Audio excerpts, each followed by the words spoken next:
un poquito la vanguardia, por lo menos en lo que concierne a comunicación de riesgos y beneficios. Para quienes hayan visto, los ejemplos que muestro allí son ejemplos de la vida real, cosas que han pasado, incluso que les he contado, de pronto con alguna adaptación medio ficticia, pero el núcleo, la esencia de la situación es la misma. Hoy, ¿qué vamos a hacer? Entonces vamos con un pequeño recorderis. Hasta el momento hemos visto como 10 medidas de desempeño, ¿cierto? Ya no vamos a hablar de más medidas de desempeño, sino de un concepto, ¿sí? Un concepto que es clave y es el concepto del sobrediagnóstico. Esa es básicamente la tarea. No es muy misterioso. Les voy a contar un poquito como cuál fue la historia que recuerdo yo con esto. En alguna época los científicos tenían una sospecha de que el sobrediagnóstico podía existir, sobre todo para condiciones que de detectarse hubieran generado un estrés en el paciente o en el médico. Decidieron investigar en medio de las enfermedades catastróficas la más común, que es el cáncer. Entonces dijeron, ¿por qué no investigamos si las personas que están falleciendo hoy tenían cáncer? Pero que fallecieron por un accidente, fallecieron por una enfermedad cerebrovascular, fallecieron por cualquier motivo en nada relacionado con ese cáncer. Y entonces, ¿qué tenemos que hacer? Fácil. Le explicamos el alcance del estudio a unos adultos mayores y les pedimos que nos permitan hacerles autopsias una vez que fallezcan y ellos dejan su consentimiento informado pre-mortem. Muchos viejitos dijeron, va para esa, firmamos por el avance de la ciencia. Y entonces hicieron la autopsia buscando si había tumores y encontraron que había una gran proporción de esos pacientes que tenían macroscópica o microscópicamente lo que sería catalogado cáncer, pero claramente se sabía cuál había sido la causa, ¿cierto? Del deceso, del accidente, la enfermedad cerebrovascular, el infarto, el sangrado, lo que sea, no el tumor. También examinaron características morfológicas de estos tumores. Dijeron, un tumor de estos se podría considerar relativamente avanzado.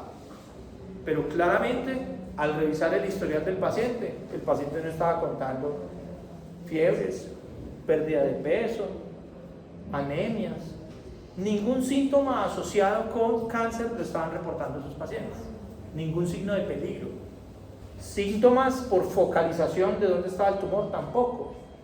Entonces ellos llegaron a la conclusión, existe en la población general un pool de individuos que tienen cáncer, pero que no fallecen como consecuencia del mismo, o por lo menos no fue la causa en el momento en que se estableció que lo tenían, que en este caso fue inmediatamente después de morir.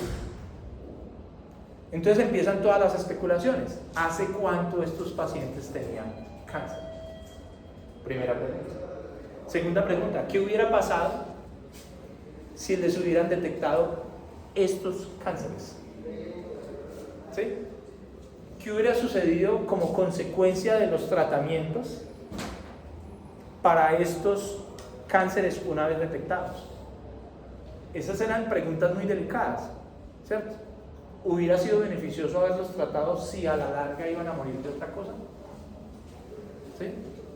Esas fueron las preguntas y allí nació el concepto entonces de sobrediagnóstico, de que existe un pool de individuos con tumores o con enfermedades catalogadas como catastróficas al momento en que mueren, pero que realmente no murieron como consecuencia directa de esto. ¿Sí? Bien, entonces empezamos con algunos conceptos, pues Cris, ¿me lees por favor? Primero, es que me afecta la garganta. Identificación de anomalías que nunca causarían daño.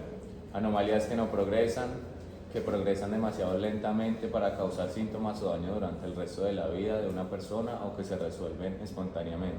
O sea, aquí lo que tenemos es un pool de posibilidades, ¿no? Hay un pool de posibilidades, ¿no? No progresan, es uno. Progresan muy lentamente y te mueres primero de otra cosa que tiene más velocidad. ¿Sí? O simplemente se resuelve. Tienes un tumorcito y desapareció. Porque es que igual tenemos un sistema inmunológico. y el sistema inmunológico barre muchas cosas. De lo que ustedes saben de la fisiopatología del cáncer, que eso yo creo que en algún momento lo han hablado, ¿cuál es el evento que a ustedes más les llama la atención? Dentro de los mecanismos patogénicos del cáncer, ¿dónde empieza la acción? La falla en la P53. Perdón, falla en P53, por ejemplo. ¿Qué hace P53? ¿Recuerdan? ¿Cómo logra P53 hacer supresión tumoral? ¿Cuál es la señal que le dice, hey, actívate, haz lo tuyo? ¿Recuerdan algo de eso? Pues como que detectar que si hay un error como tal en la célula, detecta errores y corrige, o si no le deja la célula muerta. Tal cual. Y de los errores más frecuentes, ¿cuáles creen ustedes que más a menudo terminan en cáncer? ¿Los errores a qué nivel? Ese que están pensando, ese es. Los errores en la reproducción del ADN. Los errores en el ADN. Las mutaciones. Ese es posiblemente el evento más importante. ¿Sí? Las mutaciones. Entonces tenía un profe de biología molecular y decía, todos los días estamos expuestos, nuestras células están expuestas a 10.000 eventos de error. Pero la máquina de reparación, no sé si ustedes vieron estas enzimas involucradas en la reparación del ADN. Sí. ¿Cierto? La RF8 creo. Hay bastantes. El caso es que esos 10.000 errores corrigen 9.999. ¡Wow! Pero siempre queda el 1 de 10.000 que uno no sabe en qué termina. Pero tenemos unos sistemas muy eficientes para tratar de prevenir. Y aún así, cuando se forma un tumor, se expresan nuevos genes, nuevos antígenos, se activa el sistema inmunológico y los ataca. O sea que tenemos múltiples capas para podernos defender. Es más, los tumores sufren apoptosis. ¿Sí? El núcleo de los tumores sufre apoptosis. ¿Sí? Y uno dice, ay no, tumor solamente no hay apoptosis, ¿no? Que no hay suficiente es otra cosa, pero hay apoptosis. Entonces, todo esto está detrás del destino de los tumores. Y esto es absolutamente fundamental. Angelita, ¿qué dice ahí? No es un diagnóstico falso. Ese es el error más frecuente. ¿Sí? Yo sé que uno como oncólogo pudiera estresarse demasiado porque tú tienes todos los días pacientes que entran a tu consultorio y tienen cáncer. Naturalmente usted debe pensar que la vida es cáncer, ¿cierto? Pero resulta que estos pacientes, como lo hemos discutido, están filtrados de una población muy grande en donde pues lamentablemente unos cuantos tienen cáncer. Dios no quiera yo, nuestros seres queridos con esto. Pero uno les pregunta en los congresos acerca del tema del sobrediagnóstico e invariablemente le responden, mire, la tasa de falsos positivos es bueno. Gracias. ¿Eso resuelve tu duda? Sí. No. ¿Cierto? No, porque no son los mismos conceptos. El falso positivo es una enfermedad que no existe, pero que hay un examen que dice que sí. ¿Sí? Acá está, condición sí existe, lo que estamos discutiendo es si es dañina o no es dañina, esto es lo que estamos discutiendo, ¿cierto? No estamos discutiendo el diagnóstico como tal, la veracidad del diagnóstico, no es lo que estamos discutiendo. Anita, esta tercera, ¿qué dice ahí? ¿Se alcanza a ver? ¿Sí? Puede llevar a procedimientos diagnósticos, tratamientos y procedimientos innecesarios, lo que puede tener consecuencias significativas físicas, psicológicas, sociales y financieras. Lo que les conté de la señora, ¿no? Lo que les conté de la señora, terrible, claro, esto, en ese caso la señora en ese caso en particular era un falso positivo, pero una persona que usted le dice es que usted tiene cáncer y se tiene que hacer estos exámenes para que averigüemos si ya hizo metástasis, ¿sí? Y tiene usted que empezar ya mismo, es mejor quitarle el órgano. ¿Cómo? Sí, es mejor. Esto pasaba hace algunos años con mucha frecuencia, antes de que los médicos fuéramos conscientes de que existía esto.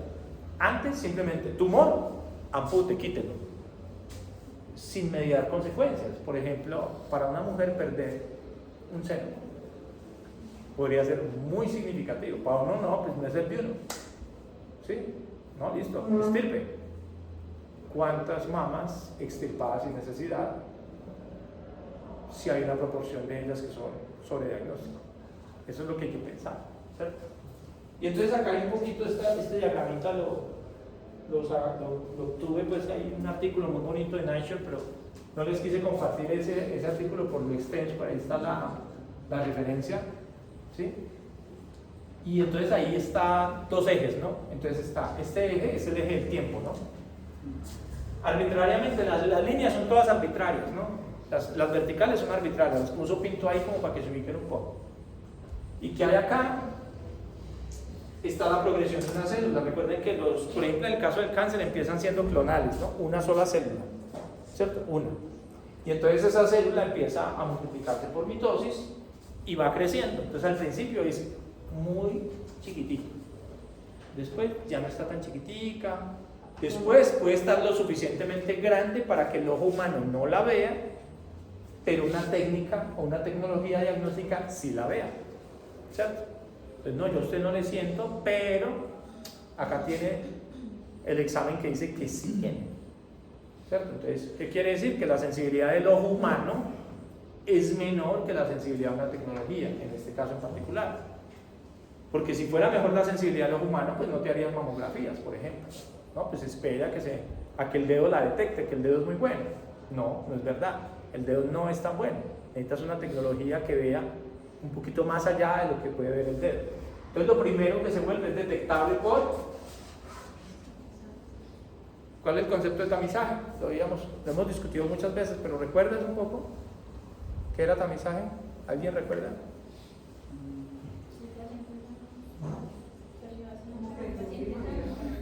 Correcto, aplicar una tecnología barata, accesible, ¿cierto? Realizable a una población muy amplia en riesgo, utilizando una tecnología sensible, ¿cierto?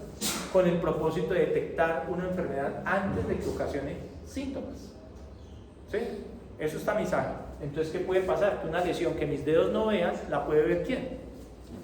¿La prueba de qué? De tamizaje. Entonces, claro, dentro de la historia natural de esta celulita, al primer ojo que se encuentra no es al humano, sino al de la tecnología. Pero esa bolita puede seguir creciendo más hasta que llega un momento en que causa síntomas o signos, ¿no? Crece hasta que llega un momento, cierto día, está la señora, se está examinando frente a un espejo y ¡ups! Un bultito. ¿Ya? Pero ese bultito no estaba ahí, claro, algún día era más pequeñito y no lo iba a detectar el dedo, hubiera tenido que detectar una máquina suficientemente sensible, ¿sí? Entonces, signos o síntomas, dolor o pérdida de peso, ¿sí? Cualquiera de estas cosas. Entonces, esto primero pasa muy microscópico, se hace visible por tamizaje y cuando produce síntomas, ¿qué tal? ¿Lo ve el tamizaje o no lo ve el tamizaje? O sea que si una persona tiene una masa suficientemente grande, la mamografía no la vería. Sí, pero claro. ya no sería tamizaje. Pero ya no sería tamizaje. Ya esa parte es un ejercicio diferente, ¿cierto? ¿Por qué? Porque la persona tiene síntomas y fue filtrada a ese grupo de pacientes a las que se le hace la tecnología porque le detectas algo. O sea, es una clase de referencia distinta. Tenemos dos grupos, sin síntomas, con síntomas. ¿Cuál está teóricamente más avanzado? Con síntomas, ¿sí? Entonces acá tiene. Listo. Ahora miremos qué tipos, conforme al tiempo, cómo se comportan estos diferentes tipos de tumores. Entonces tenemos. Empecemos con los rápidos. Juepucha. Tumor rápido, crece. Entonces acá lo están detectando por tamizaje. Poco tiempo después se hace detectable por cualquier examen físico. Y oh my God, lamentablemente, la muerte sobrellega sin que esa persona hubiera podido terminar todo su potencial, muere tempranamente. ¿Sí? Genial poder detectarlo acá y poder cambiar esta curva de mortalidad poblacional, ¿cierto? Pero hay otros que son lentos, mira este. Entonces sí, claro, posiblemente te mata, pero muy cerca al fin de la vida. Esa es otra posibilidad. Y acá hay unos muy lentos. Muy lentos, entonces primero te mueres por otro motivo, ¿cierto? A que el tumor sea el responsable de que tú hayas fallecido. Y eso hace parte del comportamiento biológico diferencial de los tumores. Y no solo eso, tienes a estos que llegan, fíjate lo que pasa con este, mira, llegan, te lo detectan por tamizaje y alguna vez lo van a detectar por clínica. No. Y aquí, ¿qué le pasa a este? Se estanca, no progresa. La tasa de mitosis igual a la tasa de muerte celular y se estabiliza. Y se queda ahí. ¿Sí? Y no solo eso, llega este, ¿lo detecta la prueba de tamizaje, sí o no? Sí. ¿Lo detecta la clínica? No. Y mira lo que pasa tiempo después. Se devuelven y se curan. ¿Sí?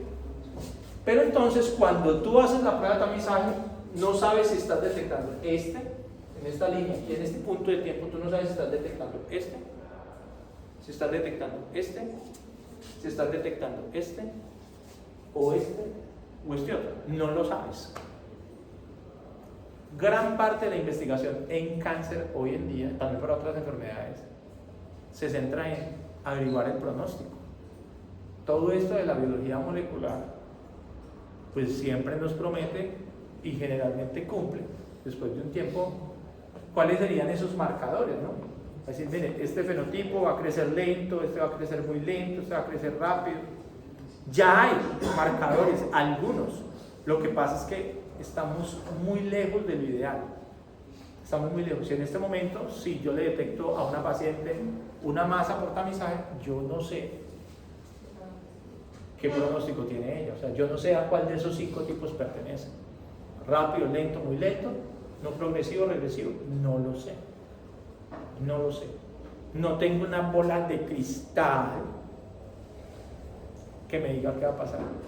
¿Sí? Profe, y entonces eso significaría que no hay nada para hacer.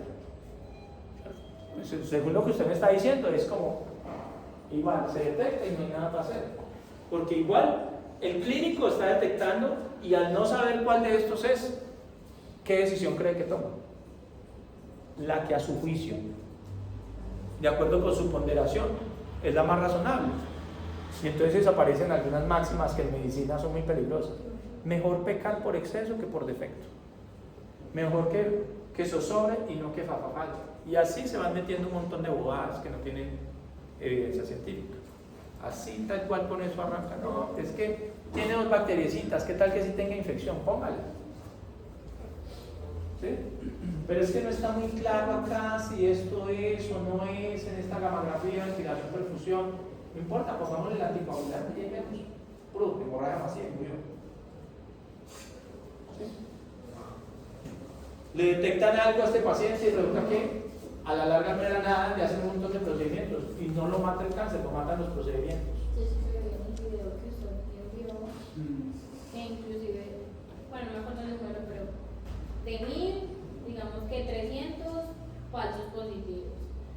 De ahí 60 o 70 eran realmente los verdaderos, pero de esos que fueron falsos positivos hubo complicaciones con algunos e incluso hubo hasta una muerte. Pues tampoco se justifica. Ahí es cuando la pregunta más es hacia el tamizaje, ¿no? Que habría que discutir. ¿Cuál es el resumen? Y ya empezamos a entrar en una discusión un poquito más a fondo.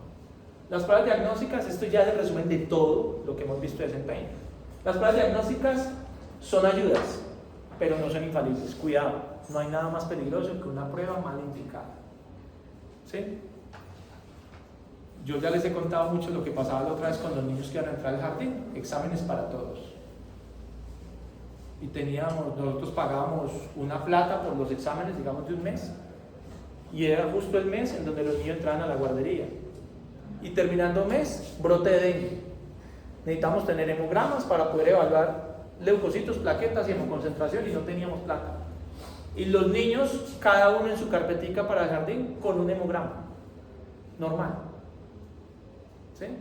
¿Por qué? Porque nosotros decíamos, nosotros la mamá nos llena, que el jardín está pidiendo, tenga hemograma, ¿qué más pidieron? Coprológico, tenga coprológico. Parcial de orina, tenga parcial de orina. Llega el mes, brote de dengue, hemograma con plaquetas. Doctor, recuerde que ya se fue toda la plata de los hemogramas con plaquetas en los niños que entraban al jardín y no hemos pagado más con el doctor Soto. Hágale otro sí al contrato y póngale más platica para que nos haga los hemogramas. Venga muchachos, sentémonos. Ustedes no se han puesto a pensar lo peligroso que un examen que no sirve para nada en un niño asintomático. ¿Cómo que no? Mejor que sobrino que fa falta. No, ¿sabes qué? Pruebas de desempeño diagnóstico para ti también. Sensibilidad, especificidad, hacemos un examen la próxima semana, chao. Pinto y hueputa, no me importa. ¿Sí?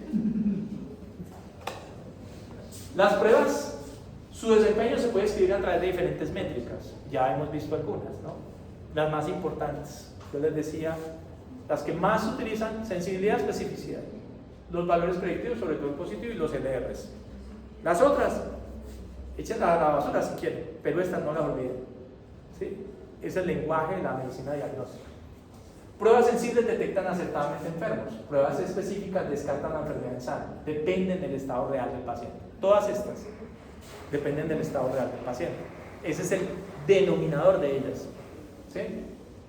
El valor predictivo positivo informa la probabilidad de estar enfermo si una prueba resulta positiva. ¿Cierto? Esto aquí me equivoqué, era BPN, informa la probabilidad de estar sano en caso de la prueba esté negativa. Por eso casi nunca le importa al paciente. El paciente, el mayor temor de él no es estar sano, el mayor temor es estar enfermo, por eso le importa el valor predictivo positivo. Obvio, no le llega a usted, ay doctor Cristian, ahí te tengo una pregunta, ¿cuál es el valor predictivo positivo de esta prueba? Sí, también era muy No, el paciente le va a decir a ustedes, no, me salió positivo, estoy enfermo, no. Y a ti te toca responder con probabilidades. Tratar de comunicarlas de la manera más simple posible. Como Coquito. Con gráficos acompañados de verdad. Con gráficos, exacto. Utilizar los canales optimizados, la mayoría junticos. El R positivo mide la capacidad de discriminar enfermos y sanos entre todos los positivos. La LR negativa, esa misma capacidad entre todos los negativos. ¿Qué hace la LR? Es lo que nosotros realmente llamamos una evidencia, que es que una pieza de información que actualiza tus creencias. Hace que tú creas más o que creas menos. Eso es lo que hace. Las probabilidades todas son subjetivas. Recuerden lo que yo les decía. Para un médico general, la probabilidad de que un paciente tenga enfermedad renal crónica es menor, subjetivamente hablando, que para un nefrólogo. Así, objetivamente existe una probabilidad de enfermedad renal crónica, pero subjetivamente son distintas. ¿Por qué? Porque ellos está acostumbrado que todo el que entra a su consultorio tiene, que para eso se lo mandan. Entonces, la mayoría tiene. Para mí no. A mí entra el paciente y yo, lo más probable es que no tenga enfermedad renal crónica. Fíjense cómo cambia todo, por el contexto. ¿Sí? La UC de una curva resume la capacidad discriminativa de una prueba. Las mejores pruebas tienen la UC muy cercana a 1. Entre más cercana a 1 esté, más confiado esté. Y el sobrediagnóstico consiste en detectar anomalías que no causarían daño, anomalías que no progresan, que progresan muy lento para producir signos y síntomas, razón por la cual es más probable que las personas mueran de otra cosa que por esa fracción. Aquí viene entonces la discusión. Primero, ¿qué tan prevalente es el sobrediagnóstico? ¿Vale la pena preocuparse por esa vaina o no? 2, ¿cómo medirlo si tú no sabes, no tienes la bola de cristal que te indique cómo le va a ir a la gente? Tremendo problema. Pero la pregunta más delicada en últimas es 3. ¿Qué hacemos entonces nosotros los médicos frente a eso? ¿Sí? Entonces, frente a eso, ¿qué se puede hacer o qué se mira? Voy a ponerles el siguiente ejemplo para ilustrarlo. Voy a rayar un momentico acá. Y voy a apagar acá. Un chiquito ya. Ya va para abajo. Ay, marica. Escucharlo bien. Entonces, este es un ejemplo. Entonces acá tenemos 2 individuos. Acá tenemos un individuo, otro individuo. A este coloquémosle, no sé, coloquémosle una gorrita. Ahí está. Este señor que tiene la gorrita tiene más años que el señor que no tiene la gorrita. Entonces vamos a poner que este señor tiene 60 años. Y este señor que no tiene la gorrita tiene 35 años. ¿Sí? Vamos a suponer. Y entonces a los 2 señores les hacen un examen que se llama PSA, antígeno prostático específico. A los dos le hacen ese examen, PSA. Y a los dos les detectan cáncer de próstata como resultado de los estudios que se le hicieron por haber tenido su PSA anormalmente elevado. Los dos tienen cáncer de próstata. ¿Sí? Y entonces a los dos deciden que los operan. ¿Sí? Cirugía, le hacen a los dos. Y después de 5 años, un ejemplo hipotético, miran qué proporción de esos pacientes está todavía vivo. ¿Sí? O sea, miran la supervivencia a 5 años y encuentran que aquí el 80% sobrevive. O sea, digámoslo acá, me equivoqué de planteamiento. A este no se le hace PSA, sino que se le detecta su cáncer con clínica. Clínica, síntomas, entonces el señor venía con el goteíto, con la orina entrecortada, atacadito, consulta, ¿cierto?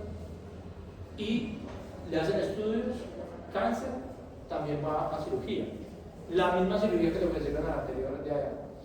Y entonces acá encuentran que el 30%, ¿sí? Están vivos a 5 años. Entonces dicen, los dos eran hombres,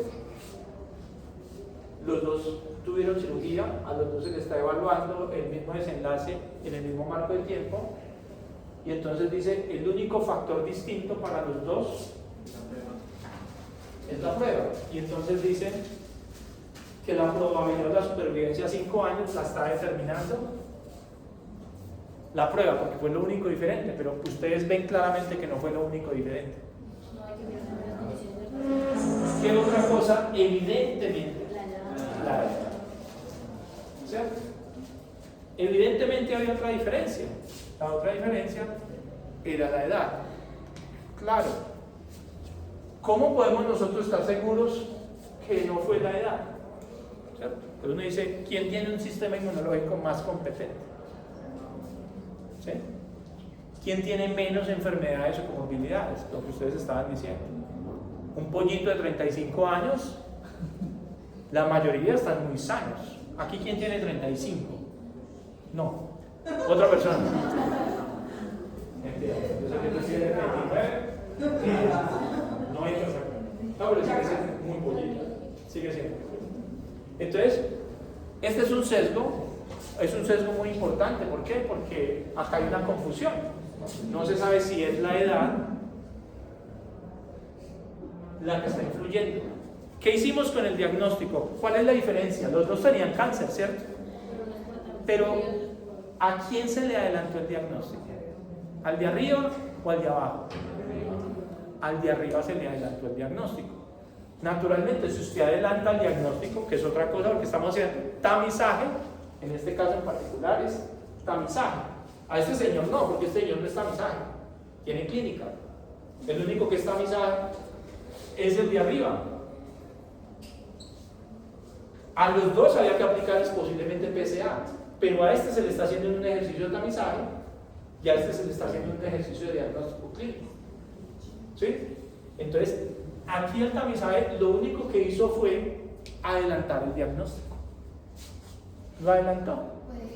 Pero podría ser que el tumorcito que le detectaron a este señor, ¿sí?, tuviera, en este caso, 5 posibilidades, 4 posibilidades. ¿Cierto? Rápido, ¿sí?, lento, muy lento y regresivos o quiescentes, ¿no? No lo sabemos. Si este señor es más competente, la única manera de yo saberlo sería afrontarlos a ellos a una misma edad. Voy a poner un ejemplo, ¿sí? Entonces yo podría llegar y decir, ok, vamos a ponerla, esto es muy hipotético, no es un ejercicio hipotético, 70 años. Entonces yo digo, la prueba vale la pena si a pesar de que este individuo se la haga, hay una mayor proporción de ellos vivos a la misma edad, 70 años, que estos otros. ¿Cierto? Entonces yo digo, no, aquí, por ejemplo, si usted se hace el tamizaje a los 35 años, el 80% superan el umbral de los 70 años de edad. En cambio acá, no alcanzan a llegar a los 70. Entonces uno dice, entonces sí está prolongando la vida. Pero el resto es completamente incierto si se está prolongando la vida. Porque incluso si no le hubieran hecho nada, como no tenía síntomas, nadie sabe si a lo mejor era de los muy lentos y nunca hubiera desarrollado ningún síntoma. Esto es lo que está detrás del sobrediagnóstico. Uno de los sesgos que está detrás del sobrediagnóstico es el adelanto diagnóstico. ¿Sí? Es obvio que entre más adelante el diagnóstico, más probabilidad existe de que después de un tiempo, después de la intervención, la persona se encuentre viva. Pero no se debe a la intervención, se debe a que existe adelanto diagnóstico. ¿Sí? Esto no es menor. El muchacho de 35 años es un muchacho, es un Adonis, es un dios, es el chico más popular del municipio. ¿Sí? ¿Con quién les digo yo? Bueno, es más popular del municipio. ¿Sí? Es el más popular del municipio, es sexualmente activo, tiene muchas parejas, pero le han quitado su próstata. A consecuencia de eso, es salado desde el... No sabía, pero puede ser. Él es muy popular en cuarto. Las muchachas, en segundo también. Pero en cuarto es impresionante. No, es que Alejo. Oye, muchacha, inhalador, inhálate. Cálmate, espérate. Inhalador. Usted no puede decir que no Alejo porque es que no es culpa suya, son ellas. Ahí las está. Alejo. A mí no me parece que sea como para. Es que los dos lo almorzaban, ¿no? Éxitos. Pero imagínate que a esta edad le quitaran la próstata. Esas mismas niñas dirían, ay, qué chévere, Alejo y todo. Súper que le dieron prostatectomía. Ay, no. Quedó orinando maluquito y usando tenas. Debajo de esa ciudad, debajo de la pijama hay tena. ¿Se acuerdan? Ese es un efecto secundario, ¿cierto? Quedan con problemas. ¿Por qué? Porque la próstata funciona como un esfínter vesical externo. Te quitan la próstata y es mucho más fácil que reboses la orina. Entonces no es menor que a uno le quiten la próstata así como así. Y resulta que el muchacho era el tigre con todas las chicas de otros semestres y demás, ¿sí? Pero de golpe ya el muchacho no... Firme, ya no es nada. Nada. Si eso es así, eso tiene unos efectos secundarios psicológicos. Y ese efecto secundario se lo gana en plena flor de la juventud. Muy joven. No es menor el tema. Por una situación que a lo mejor, si se hubiera dejado así hasta los 70, lo sobrepasa. ¿Por qué? Porque hay un pool de pacientes. Profe, tengo una pregunta. La pregunta más dura, me imagino, ya sabe por dónde es. Ya. No, en serio que sí, dale. Pero entonces, digamos, ¿Qué hacer? en ese punto, listo, lo hicieron el tamizaje, ahí sacamos el valor. Nada que ver. No. Nada que ver, porque esto no es una métrica de desempeño. Entonces, esto no importa realmente. Aquí deja de importar. Tú haces una prueba y es el gold standard. ¿Me entiendes? O sea, este señor que le hicieron el TSA, salió elevado, le hicieron una biopsia. Se la mandaron al doctor Ruiz y él mandó un reporte que decía carcinoma prostático. ¿Sí? ¿Sí me entiendes? O sea, Sí, yo y después de eso, digamos que, perdona allí, ese es el gold standard. ¿Qué quiere decir? Ese es. ¿Tiene cáncer? Tiene cáncer. Sí, o sea, al urólogo le llega el informe que dice, él muestra y dice que hay infiltrado, que linfocitos, que hay células, que mitosis, que no sé qué. Conclusión: cáncer. Tiene cáncer. Le llega al urólogo y dice, tienes cáncer. ¿Vas a esperar a ver cómo te va o te quito la próstata de una vez? ¿Me entiendes? Esa es la pregunta. ¿Sí o no? A muchos pacientes, cualquier hallazgo, usted la matriz no la necesita. Quítela. ¿Sí? Ay, yo he escuchado que se le baja el muñeco y que queda con... No, pero es porque usted no tiene fe. No, mentira. Eso ha cambiado. Hoy en día los urólogos son tan conscientes del sobrediagnóstico que me he encontrado con esto en comunicación de riesgos y beneficios. Paciente que me entrega el informe y dice adenocarcinoma prostático. Y yo le pregunto, ¿qué enfermedades sufre usted? No, hipertensión en la azúquita, que ya vienen las hipertensión de la azúquita, ¿sí? Tengo una alergia a la penicilina.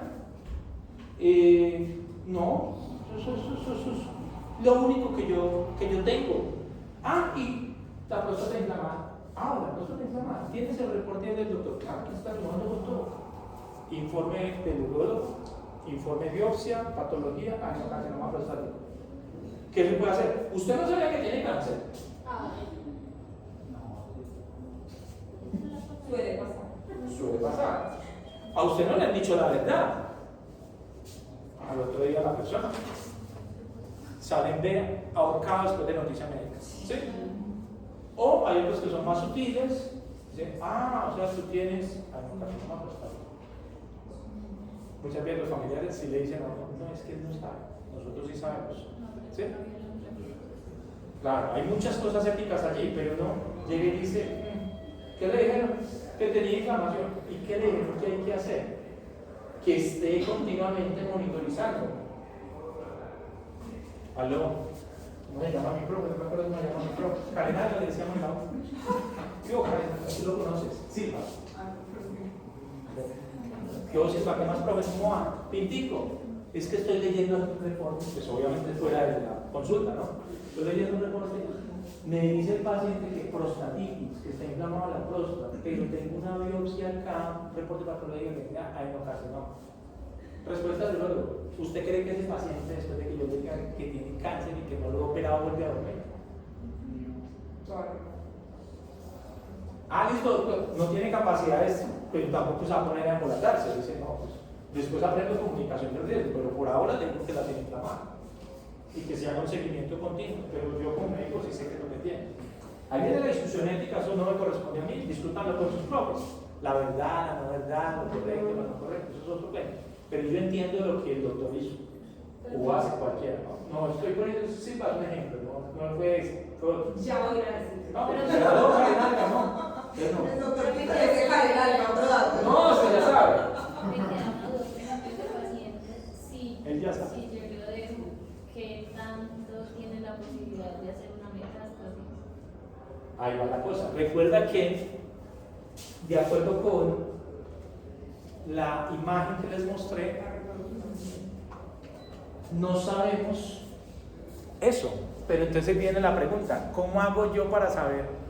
¿O cómo hago yo para decidir si recomiendo o no recomiendo el tamizaje, sabiendo que ese, en particular el de este señor de Carlitos, podría ser ultra rápido? ¿Sí? Entonces, ¿qué hacen, por ejemplo, algunos especialistas? Monitoreo estrecho. ¿Cierto? Venga en 6 meses, me cuenta cómo se siente. En un año viene con examen y me cuenta cómo se siente. De manera que en el momento justo, y ahorita hablamos de el momento justo, que es bien difícil, dicen, listo, es momento de operar. Pero no van a tomar la decisión antes de ese momento. ¿Sí? No, es que ya le iba a poner otra traba. No, dale. Usted me dice que le va a poner otra traba, yo me imagino que me está ofreciendo cannabis o algo así. No, y los costos para el sistema. Y los sí, costos con las pruebas tan seguidas y todo. Sí, claro, tal vez puede ser, no sé. También hay que pensar en los otros costos. De los otros costos Por de ejemplo, la sobrediagnosticado, sobretratado. Los tratamientos, por ejemplo, para el cáncer no son cualquier cosa, ni son baratijas, ¿cierto? Los efectos secundarios no se manejan muchas veces solos. ¿Sí? Hay que mirar eso. Entonces, voy allí y ya vamos juntos con ese cerramos. Dieguito y ya con Cris. Si, por ejemplo, usted lo manda, el especialista lo manda a seguimiento cada 6 meses. Pero el tiempo que sea. Sí, pero por ejemplo, ¿qué tal que él tenga inicialmente un crecimiento lento, pero en un momento otro, y rápido o ultra rápido? Puede ser, eso puede pasar. Esa es una. Pero entonces, vamos, esa es una muy buena la que está diciendo Manuelita. Dice, bueno, te vas a dar cuenta clínicamente, si es rápido, te crece.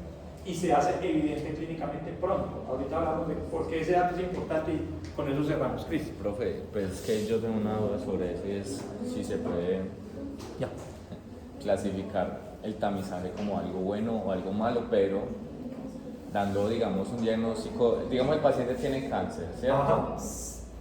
El paciente tiene cáncer, entonces tiene 35 años, está muy joven, le da el cáncer, tiene carcinoma como tal. No le hacen, bueno, sí le hacen el seguimiento, pero de un momento a otro, pum, ese cáncer ha diseminado. Era lo que nos estaban diciendo. Eso es lo que está diciendo. ¿Cómo se puede clasificar el tamizaje? Listo. Entonces aquí, primero, el tamizaje en su espíritu es bueno, ¿cierto? Y la cuestión que ustedes se deben preguntar, oye, ¿por qué no se hace tamizaje de todo? Debería haber un tamizaje de todo. Espectroscopía de resonancia nuclear magnética o tomografía por emisión de positrones del cuerpo entero. ¿Cierto? Me detectan cualquier cosa tempranamente y me salvan la vida. Mamografía, ¿cómo así que después de los 40 años? ¿Por qué no lo hacemos después de los 35, después de los 30, después de los 25? El BCA, no, pues empecemos a los 15 años. Es decir, deben ustedes preguntarse, ¿por qué unos tamizajes empiezan a determinada edad? ¿Cuáles son los factores que llevan a que un grupo especializado que analiza la evidencia con revisiones sistemáticas y metaanálisis, ¿sí?, con valores y beneficios, con valores y preferencias de los pacientes, deciden que la edad en la que deben arrancar las chicas es 25-21 con la citología, o es 45 con la mamografía, o es 50 con la colonoscopia? ¿Por qué será? Si se supone que entre más temprano tú detectes, pues mejor. Pero claro, alguien puede responder, es que son las edades. ¿Las edades de qué? Que más frecuentemente. Ese es un criterio, pero no es el único. Podrían también ser factores, es decir, por ejemplo, Factores de riesgo. el tema de la citología es la edad sexual a la que empieza. Pero, por ejemplo, Ojalá empezar a los 25. pero por ejemplo, supone que en otras pruebas diagnósticas puede ser otros factores, por ejemplo, los hasta familiares o padres. Claro, es distinto. Entonces, fíjense acá. No hay, antes de que lance la pregunta, ¿qué se les ocurre a ustedes que podría ser un estudio de investigación, ¿sí?, que te pueda orientar acerca de la edad a la que deberías empezar a tamizar? ¿Qué estudio de investigación se te ocurre? ¿Qué diseño? De acuerdo con lo que aprendiste en cuarto semestre. Entonces uno podría pensar, reportes de caso, Deportes, no. series de caso, cohortes longitudinales analíticas, estudios de casos y controles, ensayos clínicos aleatorizados. ¿Cuál de todos esos diseños consultarías tú para saber cosas como el pronóstico? Longitudinal. Pues, ¿Analítico o no analítico? No. Analítico. ¿Cierto? Pues tienes que comparar el pronóstico de estas personas. No solamente ver el cáncer, es que hay más cáncer, sí, pero ¿tiene sentido detectar todos los cánceres? Pues no. Si yo lo detecto y el paciente igual se me muere a la misma edad que el que no se detectó, pues no estoy exactamente influyendo sobre la mortalidad. Entonces el criterio último es la mortalidad, ¿cierto? ¿Y cómo habría que mirar? Tendrías que comparar el pronóstico de pacientes de acuerdo con la edad. 2, tendrías que mirar cómo las estrategias realmente mejoran el pronóstico dependiendo de la edad en que se efectúa el diagnóstico. Ese punto donde los médicos deben decidir aquí, trato, debe ser un punto en donde, como ya advertía hace un rato Miller, los beneficios empiecen a ser claramente mayores a los daños. Entonces, una chica, ya nos vamos a ir, si quieres puedes arrancarle, no me pongo bravo, ¿sí? Porque sé que les estoy quitando tiempo. Pero quiero cerrar la idea, ¿no? Eso es como cuando se quedan con una y le preguntan algo más y no hay que cierra la idea. Cierra la idea, entonces. Cierro la idea. No es la edad, por ejemplo, de citología 25, por decir algo, no se toma sobre la base del inicio de la actividad sexual, se hace sobre el inicio de la edad de diagnóstico después de la cual los beneficios del tamizaje son muchísimo mayores que los daños, ¿sí? Antes de esa edad, así hayas tenido mucho sexo, los beneficios no son mayores. El tema del sexo en el cáncer de cuello uterino es un tema muy mal comprendido. La mayor causa de cáncer de cuello uterino sean mujeres con vida sexual activa. Luego los pronósticos que se han calculado se hacen en mujeres que han tenido sexo. Está dentro de la población de referencia. A las monjas les da poco cáncer de cuello uterino. ¿Sí? ¿Eso qué significa? Que el sexo no es factor, porque el sexo hace parte de los criterios de inclusión de las pacientes que han sido estudiadas para cáncer de cuello uterino. ¿Cómo fue que dice entonces a mí no sé, mayor beneficio? Edad después de la cual realizar una prueba deriva en conductas que son más beneficiosas que dañinas. Lo que ha pasado en los últimos años es que las edades para algunos cánceres se han venido adelantando. Entonces antes era 50 para mama, pero se han ido corriendo y han visto beneficios en 45, 40. Y entonces en la medida en que van encontrando que hay un beneficio neto adelantando la edad, entonces tú adelantas la edad. Pero con próstata ocurre al contrario. Durante una época empezaron en 45 y dijeron no, 50. Más daños que beneficios.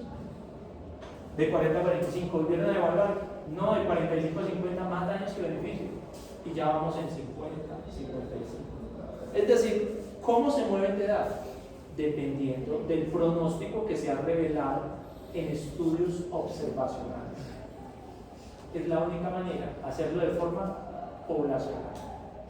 Eso no significa que la pobre Carito X le dé cáncer de cuello uterino a los 19 años. Y viene a tu consulta y dice, tengo un sangrado muy horrible, doctor, ¿qué será? ¿Me permites hacerte una estetoscopia que consiste en esto y en esto? ¿Quieres que te la haga una doctora? Sí, yo prefiero, listo, no hay problema. A lo de él, me haces un favor, tengo una paciente aquí. ¿Estás de acuerdo que me sea la doctora Liana? Sí, firma consentimiento, pasa. Informe. No, tiene una masa excrescente, invasiva, se está sangrando horrible, la voy a urgenciar. Tiene toda la pinta un cáncer. No le habían hecho citología, no lo hubieran beneficiado. ¿Por qué? Porque desde el principio ese tumor muy seguramente era de crecimiento rápido, con o sin citología. El pronóstico iba a ser el mismo. ¿Sí? No fue que ella le dio cáncer porque no le hicieron la citología, simplemente ella es una de las... Lo mismo, empezamos mamografía a los 50, por poner un ejemplo, y una muchacha le hace cáncer a los 38. No significa que la mamografía le iba a salvar la vida a ella. ¿Sí? Esto del tamizaje es una métrica poblacional, no es individual, pero se utiliza para poder orientar la discusión individual. Cuando hagamos la última actividad, con esto cierre, que es la actividad de evaluación formativa, estos conceptos de las prácticas de desempeño y del sobrediagnóstico deben estar interiorizados para que quienes vamos a simular el paciente, ¿sí?, podamos tener la mejor explicación de por qué sí y por qué no se debe hacer o no hacer una prueba de tamizaje dependiendo de algunas condiciones. La más importante de ellas es la edad y la segunda más importante es la frecuencia, porque no estamos cada mes haciendo la citología. ¿Sí? Por ejemplo, podría ser, no, es que yo me precaví y hago la citología cada mes. Ok, suerte con eso. Muy bien. Me disculpan, hay que me alargué un poquito.